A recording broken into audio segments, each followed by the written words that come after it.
گائیں گے شان صحابہ کے ترانے صبح و شام، ہم صحابہ کے سپاہی، ہم محمد کے غلام۔ فاروقی صاحب دعوت برکاتہم العالیہ۔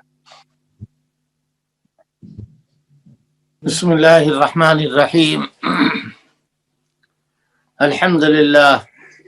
الحمدللہ وکفا والصلاة والسلام علی سیدنا المصطفى وعلى آلہ واصحابہ وبارک وسلم تسلیما کثیرا کثیرا طیبا مبارکا فیہ مبارکا علیہ کما یحب ربنا ویرضى جل جلالہ عم نوالہ۔ رب اشرح لی صدری ویسر لی امری واحلل عقدۃ من لسانی یفقہوا قولی، اما بعد۔ حضرت مولانا مفتی شکیل صاحب دامت برکاتہم، حضرت مولانا عبدالاحد صاحب اور دیگر حضرت مولانا صاحبان جو میری گفتگو سماعت فرما رہے ہیں، سب کو میں مخاطب کر رہا ہوں، نام معلوم ہو یا نہ معلوم ہو۔ میں خادم ہوں دین کا، اور آپ سب جتنے بھی دارالعلوم دیوبند سے فاضل ہیں سب دین کے خادم ہیں۔ اگر یہ خدمت ہی قبول ہو جائے تو انشاءاللہ دنیا اور آخرت میں سرخرو ہوگی، اور میرا کام ہے دین کی خدمت کرنا، میں اسے اولیت دیتا ہوں۔ اللہ تعالی ہم سب کو توفیقات سے مالا مال فرمائے۔ آپ حضرات کے علم میں ہوگا کہ ابھی ہماری جماعت کے سرخیل اور ہمارے مشائخ کے استاد، اور کہنا چاہیے ملت اسلامیہ جس پر ناز کرتی ہے، وہ عظیم فرد حضرت شیخ الہند رحمۃ اللہ علیہ کے سلسلے میں بہت بڑا پروگرام ہوا ہے۔ اس میں بہت سارے لوگوں نے، جو حضرت شیخ الہند کو جانتے ہیں انہوں نے بھی شرکت کی، جو نہیں جانتے انہوں نے بھی شرکت کی، اور پوری دنیا میں اس کا چرچا ہوا۔ اور اس موقع پر، اس مبارک موقع پر، میرے بچوں نے بھی اور میرے بزرگوں نے بھی مجھے حکم دیا کہ اس میں کچھ کہو، کچھ بات کرو، لیکن افسوس یہ ہے کہ میں شریک نہیں ہو سکا۔ میں اپنی سوء قسمت پر افسردہ خاطر ہوں۔ اللہ تعالیٰ اگر توفیق دیتا تو اس میں بھی۔ اب رہا یہ مسئلہ ختم نبوت کا، کہ جو یہ پروگرام چل رہا ہے 15 دن سے، آج اس کا اختتامی۔ میں اللہ سے دعا کر رہا تھا، مولانا عبدالاحد صاحب سے حد درجہ معذرت کی، مگر میں نے کہا کہ اللہ اتنی توفیق دے دے کہ شریک ہو جاؤں، کچھ بات کہہ لوں۔ اللہ تعالیٰ کی مہربانی سے آپ حضرات کی توجہ سے اس لائق ہوں کہ کچھ چند منٹ چند باتیں کہوں۔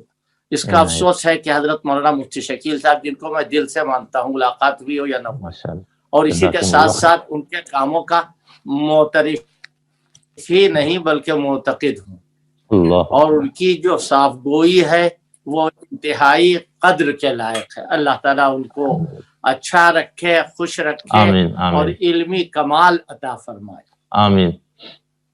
دیکھیے، ختم نبوت کا مسئلہ تو ایک ایسا بدیہی مسئلہ ہے کہ اس سلسلے میں کچھ کہنے سننے کی ضرورت ہی نہیں۔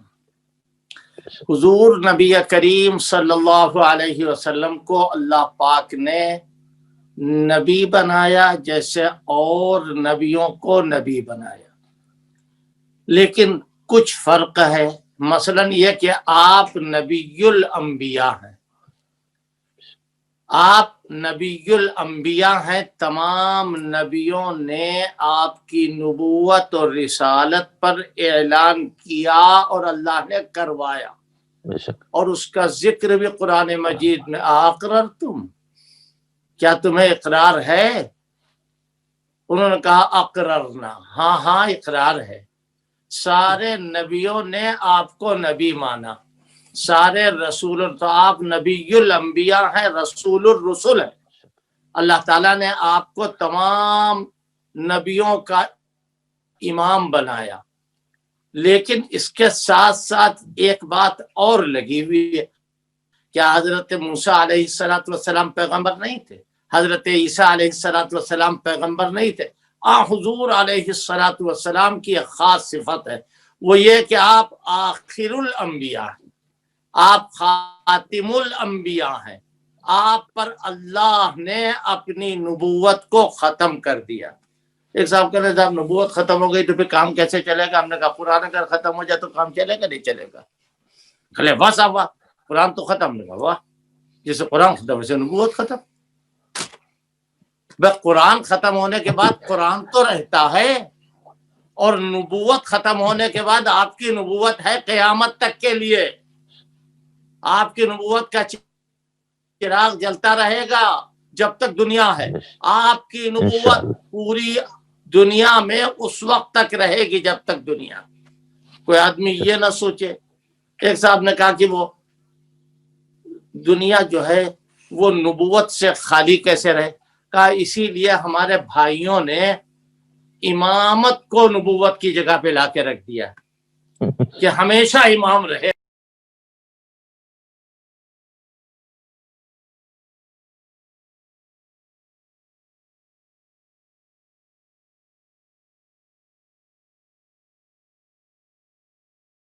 نبی الانبیاء ہیں، تمام نبیوں نے آپ کی نبوت اور رسالت پر اعلان کیا اور اللہ نے کروایا، اور اس کا ذکر بھی قرآن مجید میں اقررتم، کیا تمہیں اقرار ہے؟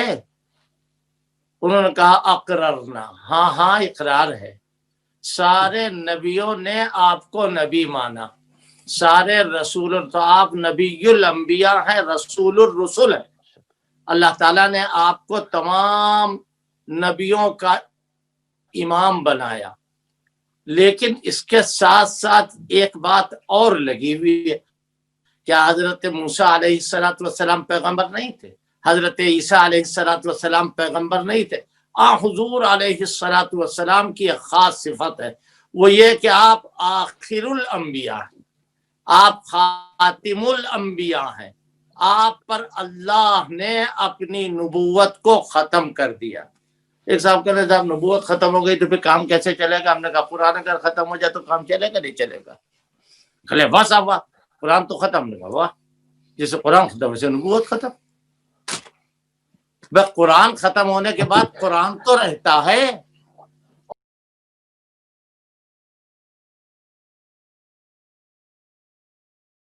اللہ نے اپنی نبوت کو ختم کر دیا۔ ایک صاحب کہہ رہے صاحب نبوت ختم ہو گئی تو پھر کام کیسے چلے گا؟ ہم نے کہا قرآن اگر ختم ہو جائے تو کام چلے گا نہیں چلے گا؟ کھلے واہ صاحب واہ، قرآن تو ختم نہیں ہوا، واہ جیسے قرآن ختم ویسے نبوت ختم۔ بس قرآن ختم ہونے کے بعد قرآن تو رہتا ہے، اور نبوت ختم ہونے کے بعد آپ کی نبوت ہے قیامت تک کے لیے، آپ کی نبوت کا چراغ جلتا رہے گا جب تک دنیا ہے، آپ کی نبوت پوری دنیا میں اس وقت تک رہے گی جب تک دنیا۔ کوئی آدمی یہ نہ سوچے، ایک صاحب نے کہا کہ وہ دنیا جو ہے وہ نبوت سے خالی کیسے رہے؟ کہا اسی لیے ہمارے بھائیوں نے امامت کو نبوت کی جگہ پہ لا کے رکھ دیا کہ ہمیشہ امام رہے گا۔ تو میں نے کہا مگر ذرا سی غلطی ہو گئی، مسٹیک ہو گئی۔ کہنے لگے کیا غلطی، کیا مسٹیک ہوئی؟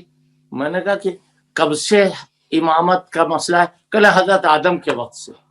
میں نے کہا حضرت عیسیٰ اور حضرت موسیٰ کے بیچ میں جو امام صاحب ہے، ذرا ان کے اس میں پاک بتا دیجیے، کوئی ہے آپ کے ذہن میں کوئی نام کہ زمانہ خالی ہی نہیں ہوگا امامت سے؟ تو ذرا کوئی اور ہو تو بتا دیجیے آپ۔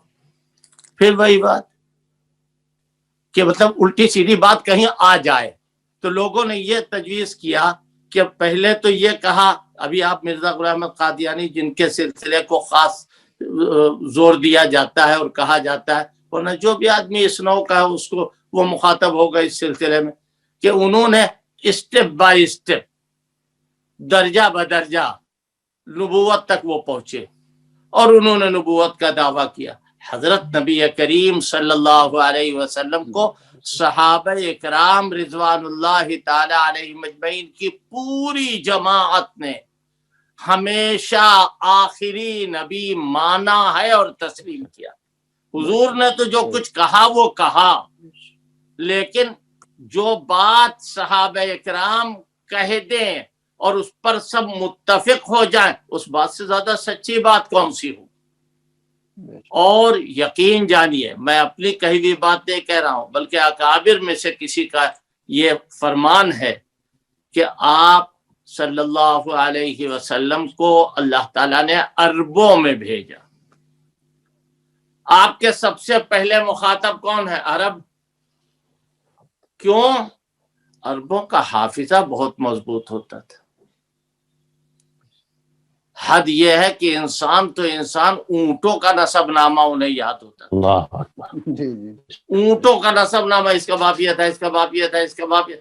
بڑے بڑے قابل لوگ گزرے ہیں، لیکن دماغ کے اعتبار سے بڑے مضبوط۔ اور اشعار تو اس طرح وہ کہتے تھے کہ کسی کو اپنا ہم پلہ نہیں سمجھتے تھے، اور وہ سارے کے سارے دیوان ان کو یاد بھی ہوتے تھے۔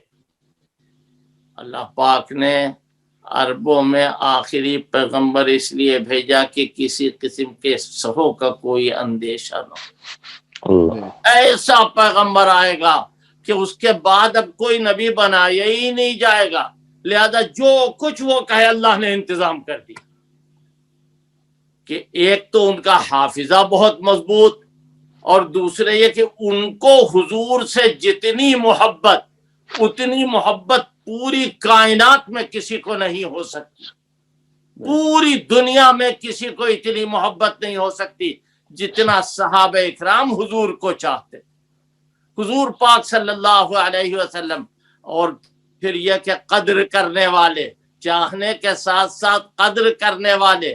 کیا ہوا؟ قرآن کا تو اللہ محافظ، قرآن کی حفاظت تو اللہ کرنے والا، انا نحن نزلنا الذکر وانا لہ لحافظون۔ ہاں ہم نے اسے نازل کیا، اتارا، اور ہاں ہم خود اس کی حفاظت کرنے والے ہیں۔ اللہ آپ کیسے حفاظت کریں گے؟ یہ لمبی بحث ہے، میں اس کو زیادہ آگے نہیں بڑھانا چاہتا ہوں۔ کیسے آپ حفاظت کریں گے؟ بڑے بڑے آدمی پیدا ہوں گے، پہاڑ کے اتنے وہ یاد کریں گے؟ آسان کام ہے۔ چاہے وہ انگریز ہو، چاہے وہ ہندوستانی ہو، چاہے وہ دنیا میں اردو بولتا ہو، سریانی بولتا ہو، عبرانی بولتا ہو، انگلش بولتا ہو، سنسکرت بولتا ہو، جو بھی زبان بولتا ہو، حافظ، پورا قرآن اسے یاد ہے، پورا قرآن اسے یاد ہے۔ یہ اس کا کرشمہ نہیں ہے جس نے قرآن یاد کیا ہے، بلکہ یہ قرآن کا معجزہ اور اللہ کی عطا ہے کہ اللہ تعالیٰ تو یاد کروائے گا قرآن۔ کیوں؟ محفوظ رکھنے کا یہ ذریعہ بنایا گیا۔ اور قربان جاؤ فاروق اعظم رضی اللہ تعالیٰ عنہ کی محنت اور ان کی سمجھ پر، صحابہ اکرام سارے ان کے ساتھ متفق ہیں کہ یہ قرآن تراویح میں پڑھا جائے گا۔ میں تمام حافظ، پوری دنیا کے حافظ ہیں، ان سب کو میں مخاطب کر کے کہتا ہوں اگر تراویح میں قرآن پڑھنا چھوڑ دو گے تو حافظ نہیں رہو گے ایسے جیسے ہونا چاہیے۔ کیوں؟ تراویح ذریعہ ہے قرآن کے باقی رکھنے کا، یاد رہنے کا۔ اب کیا ہو، قرآن کا تو معاملہ بالکل طے ہے کہ اتنے حافظ اتنے حافظ اتنے حافظ کہ ان کو جھوٹ بولنے پر، جن کا جھوٹ پر متفق ہونا محال ہے۔ قرآن کی ادا جیسے قرآن اترا تھا ویسے ہی ہے، جیسے قرآن لکھا گیا تھا۔ کیسے لکھو گے؟ وَلَا تَقُولَنَّ لِشَيْءٍ، ایسے لکھو۔ اور پڑھو کیسے؟ وَلَا تَقُولَنَّ لِشَيْءٍ، شَيْءٍ لکھو، شَيْءٌ پڑھو۔ کیوں؟ یہ قرآن کا معاملہ ہے، اس میں کتابت میں بھی فرق نہیں آئے گا اور قرات میں بھی فرق نہیں آئے گا۔ اللہ تعالیٰ اس کے معنی کا بھی محافظ ہے۔ کیا کہا تھا؟ فَإِذَا قَرَأْنَاهُ فَاتَّبِعْ قُرْآنَهُ، کہ جب ہم پڑھیں اس کو فرشتے کی زبان سے تو آپ اس کی قراءت کا اتباع کیجئے، جیسا فرشتے پڑھے ویسے ہی پڑھیے، جیسے جبریل تلاوت کریں ویسے ہی کیجئے۔ پھر جبریل کو بھیج دیا۔ ایک مرتبہ تو اتارنے آئے تھے، لے کے آئے تھے، اب آئے دور کرنے کے لیے۔ کاہے کے لیے؟ یہ قرآن ایسا پڑھا جائے گا۔ یہ کیا کیسے پڑھا جائے گا؟ علیہ اللہ نہیں، علیہ اللہ۔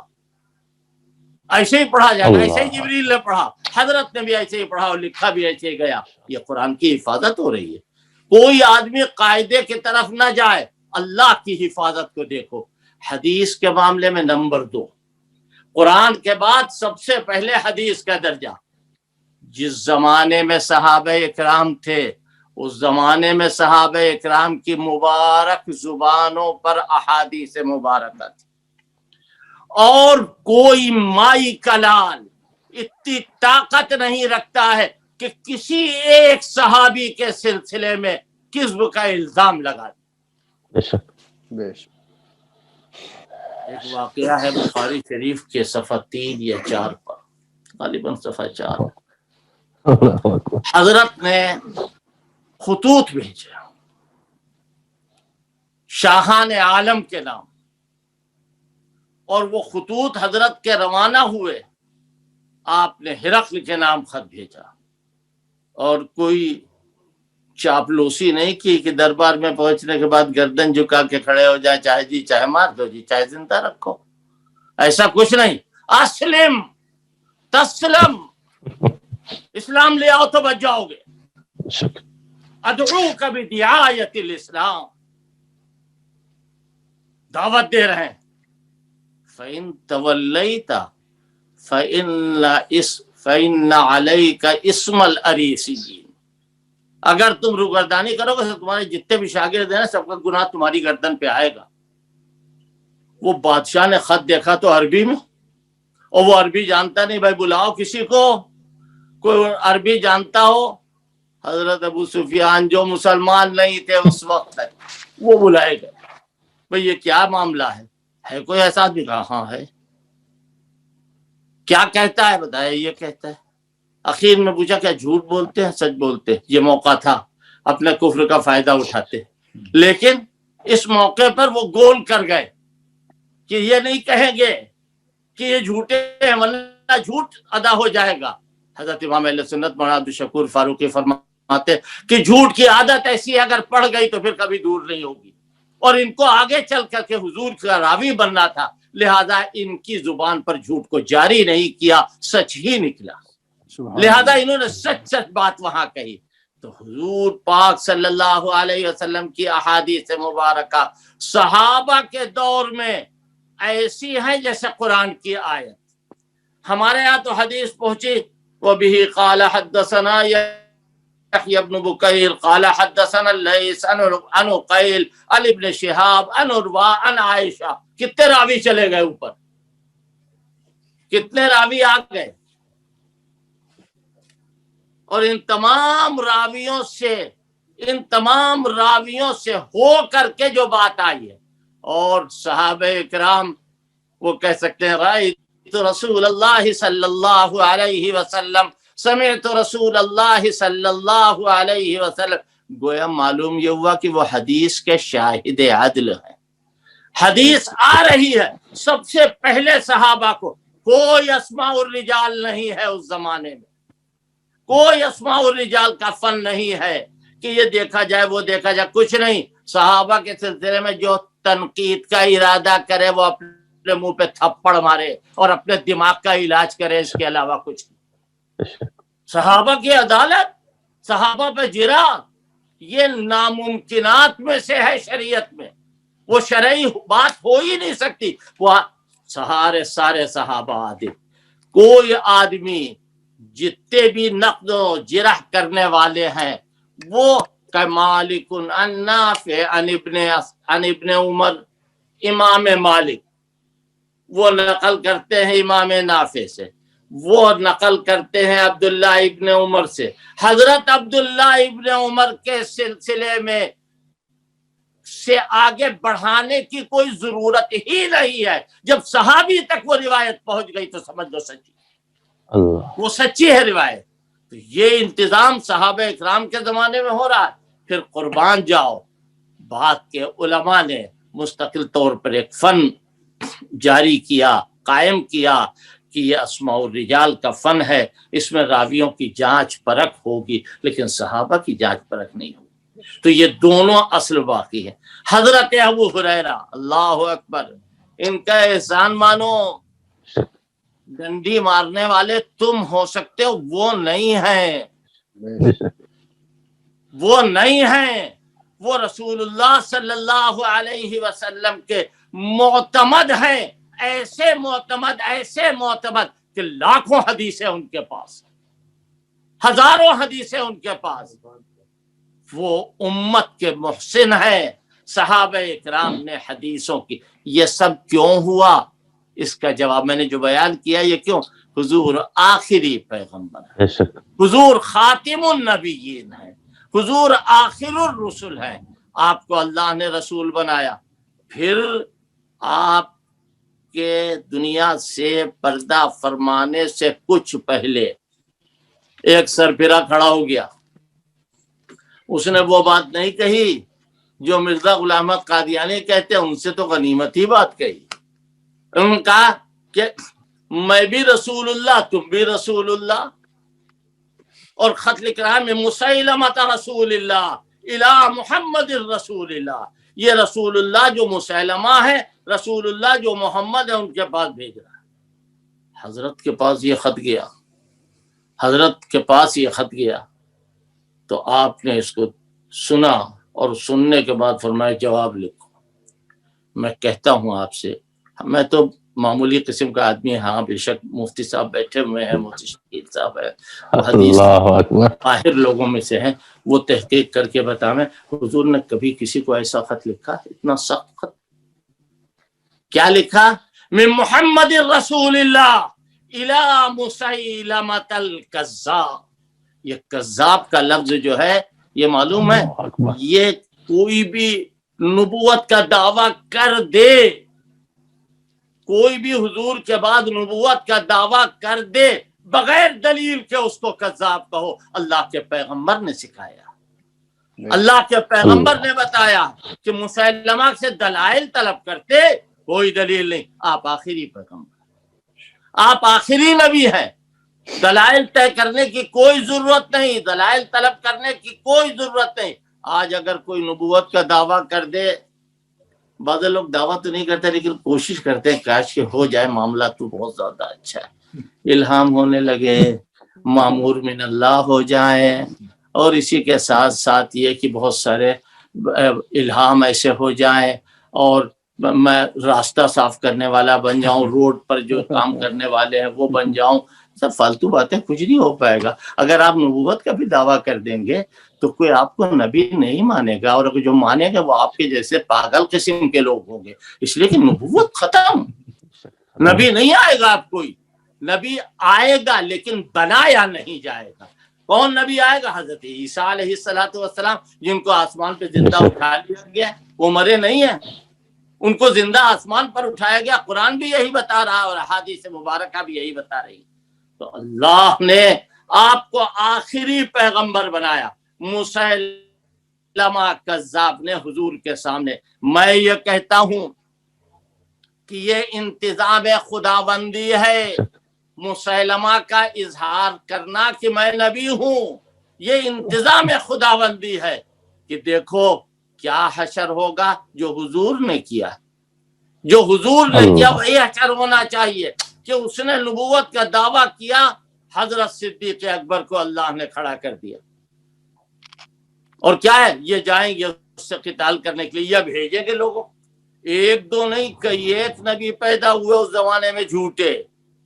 کون؟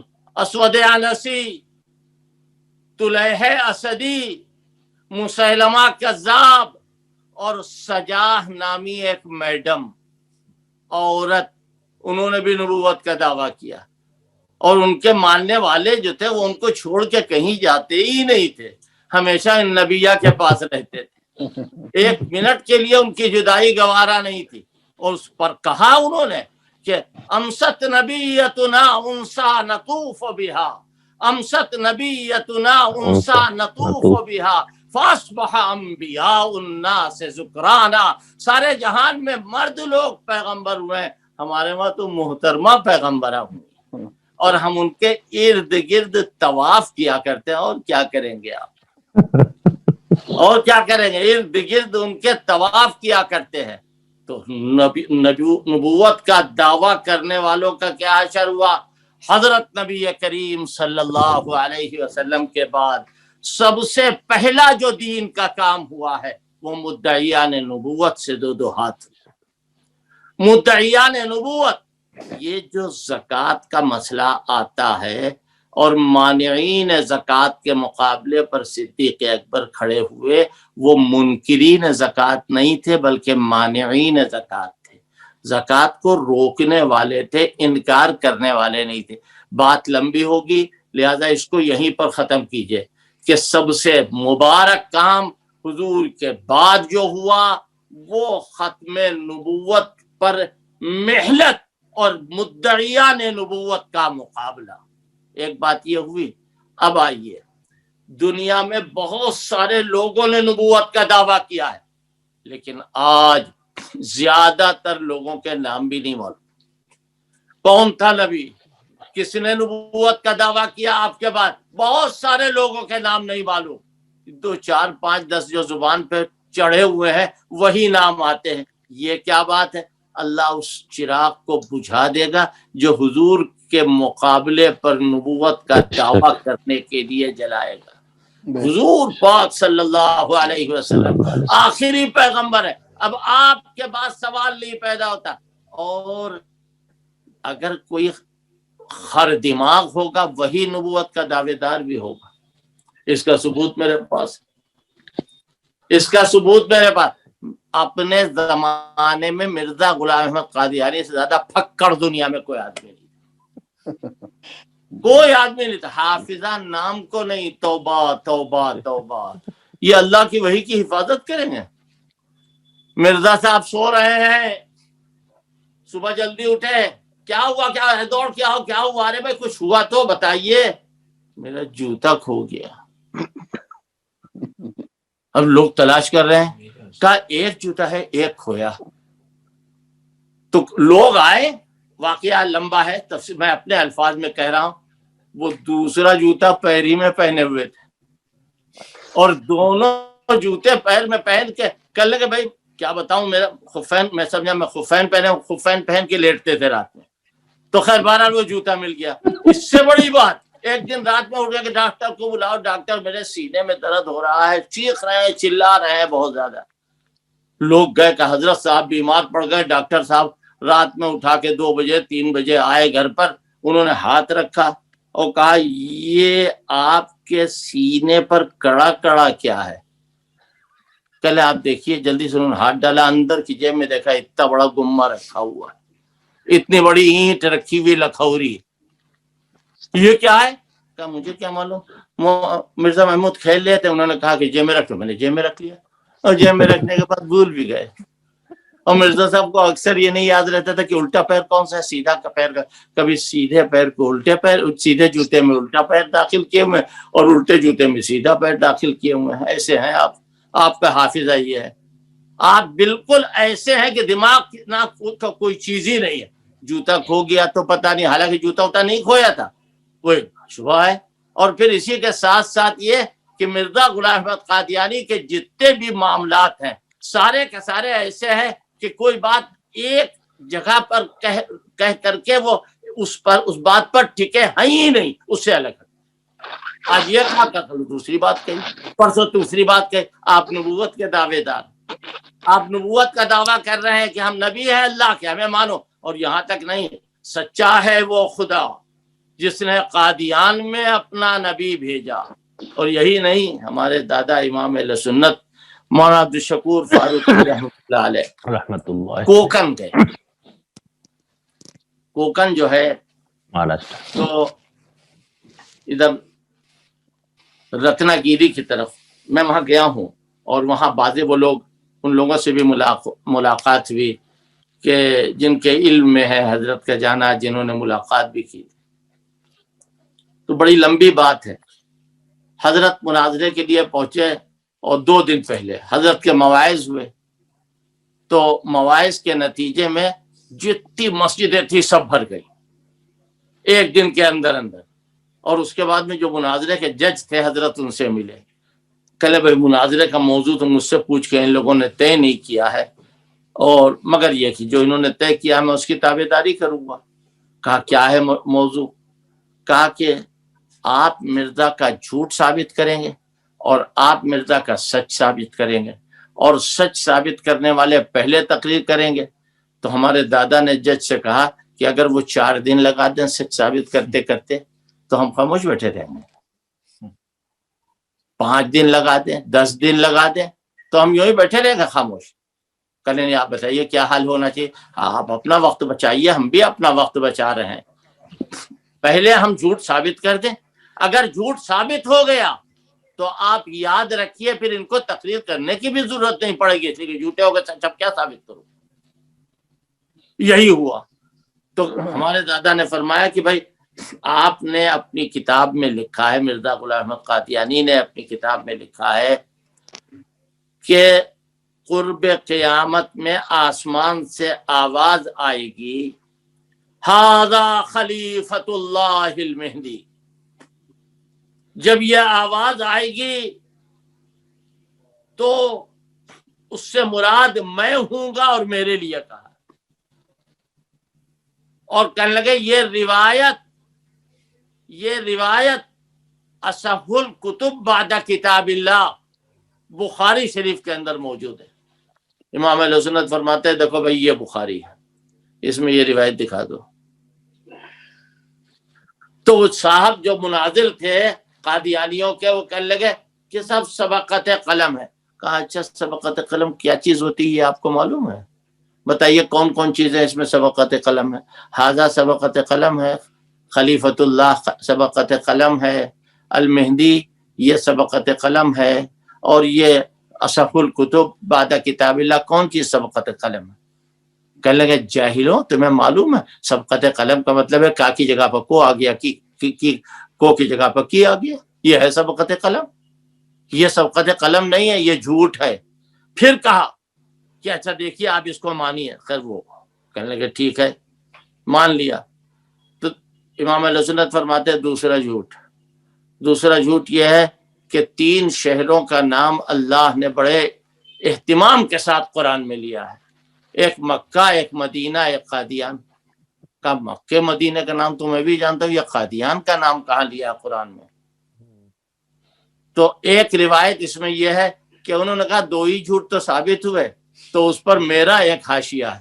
میں کہتا ہوں کہ ٹرین چلنے سے صرف گردن ہی تو کٹی ہے، باقی سب خیریت ہے۔ مرزا صاحب کے 3 جھوٹ باقی۔ اے میاں جھوٹ تو ہم راویوں تک کو نہیں مانتے جھوٹا، جو جھوٹے راوی ہیں ان کی روایت نہیں لیتے، چہ جائے کہ نبی جھوٹا ہو۔ مرزا غلام احمد قادیانی کا یہ خاص وصف ہے کہ مرزا صاحب باقاعدہ جھوٹے تھے، اور ان کے جھوٹوں کی ایک بہت بڑی فہرست ہے، اور مرزا صاحب اس پر قادر نہیں تھے کہ وہ سچ بولتے۔ انہوں نے کہا محمدی بیگم سے میرا نکاح آسمان پر ہو چکا ہے، اور محمدی بیگم کا شوہر اتنے دنوں میں مر جائے گا۔ مرزا مر گئے مگر وہ نہیں مرا، مرزا خود مر گئے مگر وہ کہا عبداللہ آتھم جو ہے یہ 15 مہینے کے اندر اندر ڈھیر ہو جائے گا اور حاویہ میں جا کے گرے گا، مگر مرزا صاحب خود ہی چلے گئے، پتہ نہیں کہاں گئے، حاویہ میں گئے یا کہاں اور گئے، حضور کا مقابلہ کرنے والا جہاں جاتا ہے وہاں گئے ہوں۔ لیکن مرزا صاحب دعوے کر رہے، جھوٹے دعوے، یہ اللہ کی مار ہے۔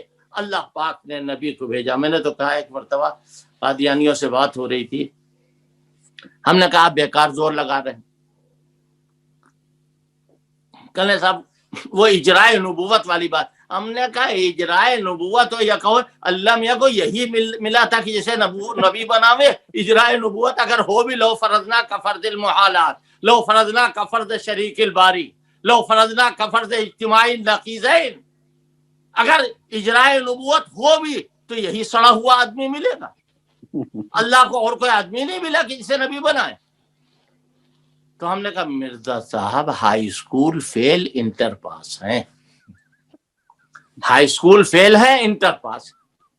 تو بہرحال عرض میں یہ کر رہا تھا کہ آپ کے بعد جو نبی ہونے کا دعویٰ کرے بغیر کسی دلیل کے طلب کیے ہوئے اس کو جھوٹا سمجھا جائے گا، اس لیے کہ یہ بات یقینی ہے۔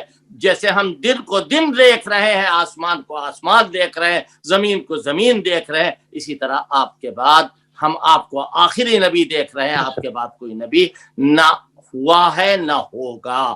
ہاں یہ بے شک کہ اخیر زمانے میں حضرت عیسیٰ علیہ السلام تشریف لائیں گے، یہ کام بڑا اہم کام ہے۔ بس اب آخری بات اللہ کرے جلدی سے ہو جائے، یہ کام بڑا اہم ہے۔ دو واقعہ سنا رہا ہوں بالکل مختصر۔ مسجد عبد النبی جہاں دفتر جمعیت علماء ہے، وہاں حضرت مولانا اسعد مدنی فدائے ملت رحمۃ اللہ علیہ کے زمانے میں میں عصر کی نماز یا مغرب کی نماز سے فارغ ہوا، حضرت مولانا ارشد صاحب بھی تھے، اور مولانا ارشد صاحب نے میرا ہاتھ پکڑا نماز کے بعد اور حضرت مدنی رحمۃ اللہ علیہ کے کمرے میں لے گئے اور فرمایا میرا نام لے کر کے کہ دیکھو اگر پوری دنیا میں 5000 قادیانی ہیں تو یہ سمجھو کہ یہ 5000 مسلمان مرتد ہوئے ہیں، لہذا تم چین سے بیٹھے ہو۔ میرا ایسا لگا کہ جیسے معلوم ہوتا ہے کسی نے دماغ کے اندر اس بات کو بسا دیا، لیکن میں نے سوچا موقع آئے گا، وقت ہوگا تو کچھ کام کروں گا انشاءاللہ۔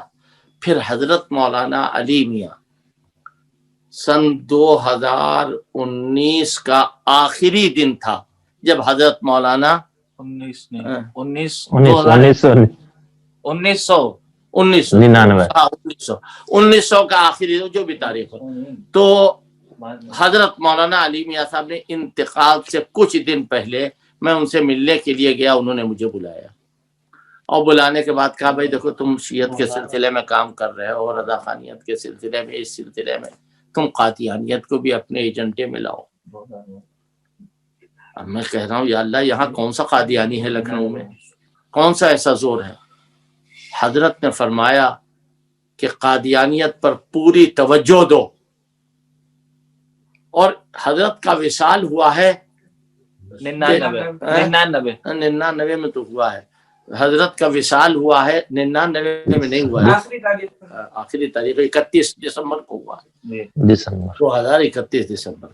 تو خیر بہرحال میں یہ کہہ رہا تھا کہ یہاں کوئی قادیانی نہیں، حضرت کا وصال ہوا رمضان کے اخیر میں، اور عید کے دن رات میں فون آیا میرے پاس اور یہ کہا کہ میں محمد طاہر بول رہا ہوں اور میری بیوی جو ہے وہ قادیانی ہو رہی اور میں بہت پریشان ہوں، میری کچھ مدد کیجئے۔ میں نے کہا تم کہاں ہو؟ کہا فلاں جگہ ہوں۔ ہم نے کہا تم قادیانی تمہاری بیوی کیسے ہو رہی ہیں؟ کہا یہاں بہت بڑا مرکز بنا ہے لکھنؤ میں۔ دوسرے دن میں نے پہلا کام یہی کیا، صبح اٹھ کے وہاں گیا، ان سے ملاقات کی، وہ چھوڑیے کیا ہوا کیا نہیں ہوا، حضرت محتم صاحب کے پاس، مولانا مرغوب الرحمان صاحب کے پاس فون کیا کہ یہاں قادیانیوں کا بہت زور ہو رہا ہے، لہذا مجھے 2 مبلغ چاہیے۔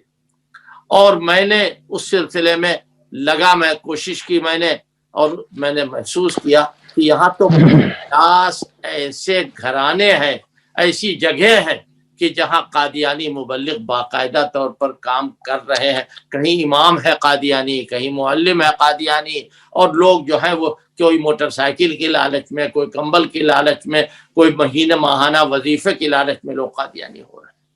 میں نے کہا حضرت مولانا علی میاں صاحب کے سلسلے میں ان کے وہ اعزاء اقربا اور وہ ان کے قریبی لوگ ابھی ماشاءاللہ موجود ہیں، اللہ تعالیٰ ان کی عمریں دراز کرے، کہ جنہوں نے مجھے بعد میں مبارکباد دی کہ تم کو مولانا نے اس طرح سے اس کام کے لیے متعین فرمایا۔ بہرحال تو یہ ہوا کہ میں نے کہا کہ قلندر ہرچے گوید دیدہ گوید، میں نے دیکھا وہاں جا کر کے قادیانیوں نے بہت بڑا مرکز بنایا۔ اللہ کا شکر، اس کا احسان ہے، اس کا کرم ہے کہ لگ بھگ 50 گاؤں ایسے ہیں جو 8-10 سال میں مسلسل جن میں کام ہوتا رہا، جگہ جگہ مکتب، جگہ جگہ مسجدیں، جگہ جگہ مدرسے، یہ سب بنانے کا اہتمام کیا۔ اللہ کی مہربانی سے علاقے کے لوگوں نے ساتھ اور کام ہوا۔ تو میں یہ عرض کرنا چاہتا تھا کہ اس فتنے کا تعاقب کرنا، اور تعاقب ایسے نہیں ہوگا۔ ایک جگہ قادیانیوں کے سلسلے میں گیا، وہاں اپنا امام تھا مسلمان، اور وہ امام کو ہٹا دیا گیا، قادیانی امام بنایا گیا، اور وہاں جب میں پہنچا تو ان لوگوں نے کہا کہ ہم تو نہیں ہٹائیں گے۔ ہم نے کہا کیوں؟ کہنے لگے کہ جب ہم بیمار تھے تو آپ ہمارے پاس آئے، جب ہمیں ضرورت تھی تو آپ ہمارے پاس آئے۔ تو بات کا ہم جواب دے رہے تھے اور دیا بھی ہم نے، لیکن بات اس کی صحیح۔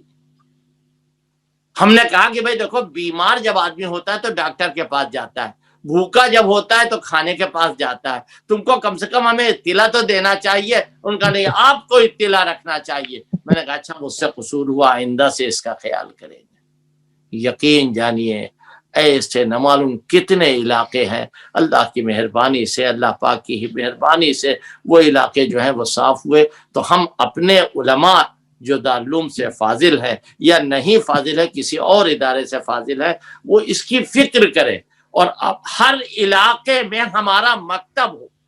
میرے نزدیک جلسوں سے زیادہ ضروری مکتب کا قیام، ہر علاقے میں ہمارے مکاتب ہوں، اور بے وجہ ہم لوگ سائیکلوں پر، موٹر سائیکلوں پر، کار پر، جس طرح ہو علاقوں میں جائیں، جا کے معلوم کریں اس گاؤں میں مسلمانوں کی کتنی آبادی۔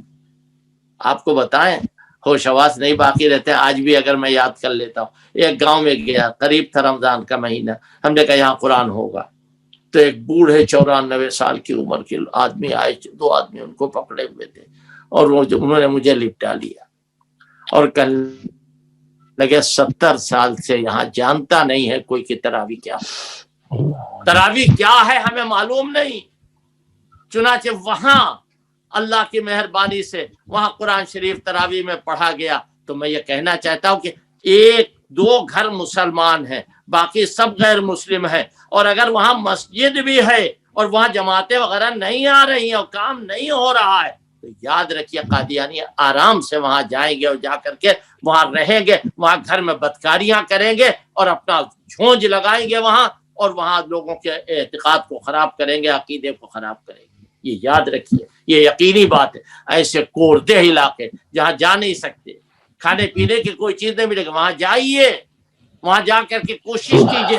یہ نہیں ہے کہ ہر جگہ علماء چلے جا رہے ہیں، علماء اپنے جو متعلقین ہیں ان کو بھیجیں، کوئی موٹر سائیکل والا ہے، کوئی سائیکل والا ہے، کوئی کار والا ہے، وہ لوگ جا کے پتہ لگائیں، اور ان شہروں میں جا کر کے، ان گاؤں میں جا کر کے ختم نبوت کا لحاظ رکھتے ہوئے وہاں بچوں کو تعلیم دینے کے لیے، اور حفظ قرآن۔ میں علاقے کے بچوں کو اپنے یہاں مدرسے میں داخل کرتا ہوں، محلہ لال گنج کا جو مدرسہ ہے۔ کیوں؟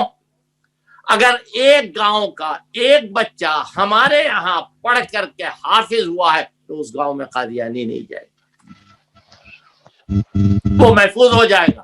اس طرح ہم لوگوں کو جمعے کے خطبات میں یقیناً خیال رکھنا چاہیے اور تمام باتوں میں لحاظ رکھنا چاہیے، لیکن مکاتب کا قیام جو ہے وہ اس چیز کے لیے بے انتہا ضروری۔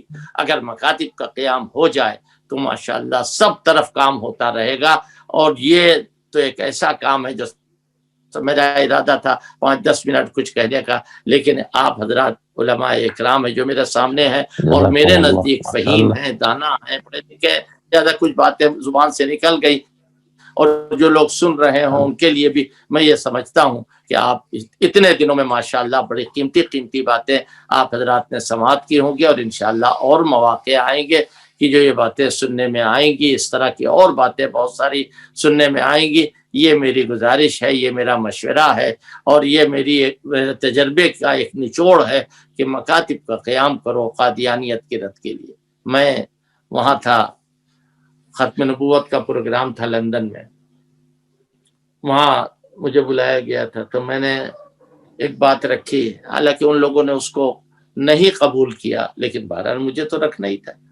میں نے ان سے کہا کہ یہ بتائیے کہ ایک گاؤں ہے یہاں، اس میں 4 انجینئر ہیں مسلمان، 2 ڈاکٹر ہیں مسلمان، آپ نے اس گاؤں کا سروے کیا یا نہیں کیا؟ اس کا اس کو الٹ دیجئے، اور جو گاؤں ہے وہاں گئے آپ؟ کہنے لگے نہیں۔ ہم نے کہا وہ ڈاکٹر صاحب، انجینئر صاحب اپنے بچوں کو قادیانی جو اپنے آپ کو مسلمان کہہ رہا ہے اس سے بچوں کو پڑھوا رہے ہیں۔ ہم نے کہا یہ کام ہے، چندہ وندہ اس کے لیے نہیں کرنا ہوگا، یہ کام ہے اور بڑے مزے کا کام ہے، اور ایسا ہے کہ تیر نشانے پر لگے گا۔ اسی طریقے پر ہم لوگ ہندوستان میں یا جہاں کہیں بھی ہم جائیں محنت کریں، کوشش کریں، اور دیکھیں تبلیغی جماعت کا کام ہوتا ہے، حضرت مولانا الیاس صاحب رحمۃ اللہ علیہ کے وقت سے شروع ہوا، یہ لوگ بیچارے مار کھاتے ہیں تب بھی کام کرتے ہیں، محنت کرتے ہیں، ایک جگہ سے دوسری جگہ جاتے ہیں، اپنا وقت دیتے ہیں۔ اسی طریقے پر ہم کو بھی لگنا چاہیے، اور میں تو ڈر گیا میں نے مولانا عبدالاحد صاحب سے جب یہ کہا کہ بھائی مجھے معاف کر دیجئے، میں نے سوچا کہیں اللہ کو ناگوار نہ گزرے، حضور کی ختم نبوت کا مسئلہ ہے، ہو سکتا ہے کوئی بات منہ سے ایسی نکل جائے جو ہمارے عزیز دوستوں کو اچھی لگے اور اس کے نتیجے میں ہمارا معاملہ صاف ہو جائے، لہذا یہ چند باتیں میں نے عرض کی۔ اللہ تبارک و تعالیٰ آپ کو، ہم کو، سب کو دین کے محاذ پر ایک ادنا درجے کا سپاہی بنا دے، ہمیں اللہ پاک قبول فرمائے۔ وآخر دعوانا ان الحمدللہ۔ حضرت ایمان تازہ کر دیا آپ نے، یہ تو آپ کی مہربانی ہے، ہم تو آپ سے جزاکم اللہ، بہت ہیں۔ واقعی دل تازہ ہو گیا، طالب علمی کے دور یاد آ گیا حضرت۔ اللہ تعالیٰ آپ کو اللہ اچھا اکبر، رکھے، خوش رکھے، اور آپ آپ ہماری کے امید سائے ہیں، کو۔ آپ ہماری آرزو ہیں۔ ماشاءاللہ، جزاکم اللہ، جزاکم اللہ، ماشاءاللہ۔ حضرت دعا بھی فرما دیں مجھے۔ جی جی میں تو بھائی مختصر دعا کراؤں جی گا۔ جی جی جی جی سبحان اللہ والحمد للہ ولا الہ الا اللہ واللہ اکبر ولا حول ولا قوة الا باللہ العلی العظیم، لا الہ الا اللہ وحدہ لا شریک لہ، لہ الملک ولہ الحمد یحیی ویمیت وہو علی کل شیء قدیر۔ اے اللہ اپنے کرم سے، اپنے فضل سے ہم سب لوگوں کو حضور پاک صلی اللہ علیہ وسلم کی محبت اے اللہ آپ کی ختم نبوت پر مکمل یقین عطا فرما دے۔ اے اللہ آپ کی ختم نبوت کے راستے میں، آپ کے ختم نبوت کے تحفظ کے راستے میں ہمیں مر مٹنے کی توفیق عطا فرما۔ آمین اے آمین اللہ اپنے کرم سے، اپنے فضل سے پورے علماء اکرام کے دلوں میں یہ احساس پیدا فرما دے۔ اے اللہ ہمارے وہ اکابر جو اس محاذ پر کام کرتے رہے ان کو اعلیٰ سے اعلیٰ مقام عطا آمین فرما آمین دے۔ اے اللہ دارالعلوم دیوبند اور اس کے فیض کو زیادہ سے زیادہ ترقی عطا فرما۔ آمین اے اللہ جہاں جہاں بھی یہ خدمات ہو رہی ہیں سارے جہان میں، اے اللہ ان سب کو تقویت اور ان کو نصرت عطا فرما۔ اے اللہ اس پروگرام کے کرنے والے اور اس پروگرام کو منعقد کرنے والی جماعت کو دن دگنی رات چوگنی ترقی عطا فرما۔ جو حضرات علماء اکرام اس پروگرام میں شریک ہوئے ہیں اور اپنا وقت انہوں نے لگایا ہے، اے اللہ اپنے کرم سے ان کو ان کی توقع سے زیادہ ترقی عطا فرما دے۔ آمین اے اللہ اپنے کرم سے جو سننے والے ہیں، جو بات کو آگے بڑھانے والے ہیں، اس پیغام کو دوسروں تک پہنچانے والے ہیں، اے اللہ ان کو بھی دن دگنی رات چوگنی ترقی عطا فرما دے۔ آمین۔ اے اللہ اپنے کرم سے، اپنے فضل سے حضور پاک صلی اللہ علیہ وسلم کے لیے یہ خدمت ہماری طرف سے قبول فرما لے۔ آمین۔ جنہوں نے دعاؤں کے لیے کہا ہے یا لکھا ہے یا ان کا ہم پر حق ہے، ان کے تمام نیک مقاصد میں کامیابی عطا فرما دے۔ اے اللہ تمام مرحومین کی مغفرت فرما دے، ان کے درجات کو بلند فرما دے۔ اے اللہ جو جو لوگ اس موقع پر بیماری میں دنیا سے گئے ہیں، اے اللہ اپنے کرم سے ان کے پسماندگان کو صبر جمیل عطا فرما دے۔ اے اللہ دنیا سے یہ وبائیں، یہ بلائیں دور فرما دے، ہم کو ٹھکانے سے مغفرت کی توفیق عطا فرما دے۔ اے اللہ دارالعلوم دیوبند کے کھلنے میں اور تمام مدارس کے کھلنے میں ندوۃ العلماء، جو مدرسے ہمارے ہیں بڑے بڑے چھوٹے چھوٹے، اے اللہ یہ سب جلدی سے جلدی کھل جائیں، یہاں طلبہ آ کر کے رہیں اور ان کو علم دین پڑھایا جائے۔ دن دگنی رات چوگنی ہمارے مدارس کو ترقی عطا فرما۔ اے اللہ ہماری مسجدوں کو آباد فرما۔ جو دقتیں جو دشواریاں ہو رہی ہیں، اے اللہ اپنے کرم سے ان دقتوں کو دشواریوں کو دور فرما دے۔ اے اللہ اپنے کرم سے، اپنے فضل سے بری باتوں سے، برے کاموں سے ہماری حفاظت فرما۔ اے اللہ دین کے دشمنوں سے ہمیں دشمنی عطا فرما دے، دین کے دوستوں سے ہمیں دوستی عطا فرما دے۔ اے اللہ اپنے کرم سے ہماری دعاؤں کو قبول فرما دے۔ الحمد للہ رب العالمین، آمین یا اللہ۔ جزاکم اللہ خیرا و احسن الجزاء۔ حضرت دعا کی درخواست ہے آپ سب لوگوں سے۔ جی جی جی جزاکم اللہ خیر۔ تمام حضرات کا جو اس پروگرام میں شریک ہیں، سماعت فرما رہے ہیں، سب حضرات کا بہت شکریہ۔ اللہ رب العزت سب کو قبول فرمائے، ہمارے کہنے کو قبول فرمائے اللہ رب العزت۔ السلام علیکم ورحمۃ اللہ وبرکاتہ۔ محمد کے پیاروں سے ہے پیار ہم کو، یہ کل بھی کہا تھا، یہ اب بھی کہیں گے۔